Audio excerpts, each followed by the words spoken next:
Alors, voici cette petite vidéo pour compléter donc le tableau que je vous ai distribué sur les principales fonctions chimiques et les groupements fonctionnels correspondants. Alors, la difficulté, hein, c'est de bien les observer et de les identifier précisément. Alors, dans le tableau, vous avez donc tout d'abord la fonction alcool. Donc, à chaque fois, il faudra souligner, hein. Donc là, le groupement hydroxyle est à connaître. Hydroxyle, c'est que dès que vous avez un OH, ce sera un groupement hydroxyle. Et R, en fait, on ne vous dit pas ce qu'il y a exactement dedans, on sait forcément que c'est un groupement carboné. D'accord? Donc ici, vous devez écrire la formule générale d'un alcool. Donc en fait, ici, c'est un R avec une liaison covalente reliée à un atome d'oxygène et un atome d'hydrogène. Et l'ensemble forme bien une fonction alcool. La deuxième fonction, c'est la fonction aldéhyde, donc vous devez connaître évidemment le nom et à chaque fois le nom du groupement. Donc quand vous voyez sur une formule C double liaison O, c'est un groupement carbonyle. D'accord? Donc là, une fonction aldéhyde, c'est un radical carboné avec une liaison avec un carbone, double liaison O, donc là le groupement carbonyle, et un hydrogène.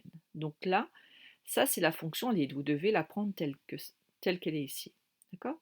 Et après, sur la formule, hein, une formule chimique, dès que vous trouvez un carbone avec une double liaison O et une simple liaison H, en bout de chaîne, c'est forcément une fonction aldéhyde. La fonction cétone, on retrouve de nouveau C double liaison O, donc ça porte le même nom, hein, c'est un groupement carbonyle. Et donc là, on l'écrit, alors on est obligé de faire R1 et R2, puisqu'en fait, vous voyez que la fonction cétone ne se trouve jamais en bout de chaîne. Elle est dans une molécule. Donc elle est forcément entourée de deux carbones. Donc ce qui nous intéresse, nous, hein, c'est évidemment le C double liaison O. Donc là, un autre carbone et un autre carbone. Donc ça, c'est la fonction cétone. La fonction acide carboxylique, donc là, attention, dès que vous avez un COOH, c'est un groupement carboxyle. Vous voyez que j'ai entouré, là, c'est un X et non pas un N. Donc carboxyle. Et on a toujours notre groupement carboné. Donc là, on a notre radical, on a COO, donc double liaison O, et après on a OH. Donc ce qui change avec l'aldéhyde, c'est qu'on a ici un OH. Alors la confusion qui est souvent faite, c'est qu'on entoure le carbone et le OH, on dit que c'est une fonction alcool, et là on dit que c'est une fonction cétone. Non, si sur un carbone vous avez une double liaison O et une simple liaison avec ici un groupement hydroxyle, vous êtes obligé d'entourer l'ensemble et l'identifier comme étant une fonction acide carboxylique. La fonction ester, donc là c'est un groupement ester, hein, là c'est pas très compliqué à retenir au niveau du nom. Donc là vous êtes obligé d'avoir deux radicaux aussi.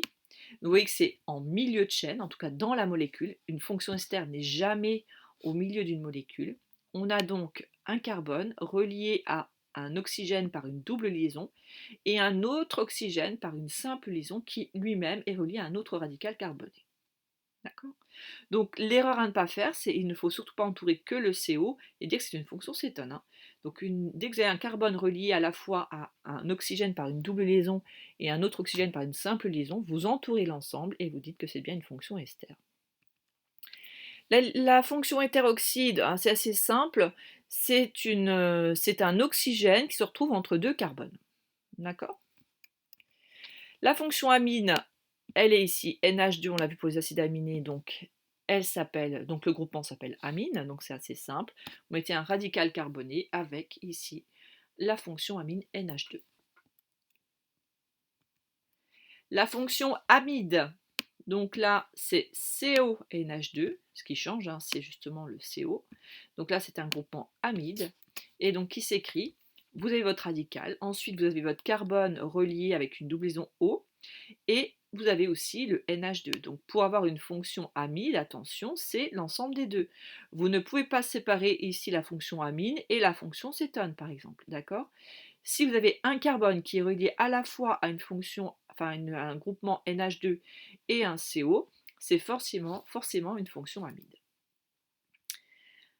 Et enfin, donc, la dernière fonction à connaître, c'est la fonction thiol. Donc là, dès que vous avez un groupement SH, c'est un groupement sulfhydryl.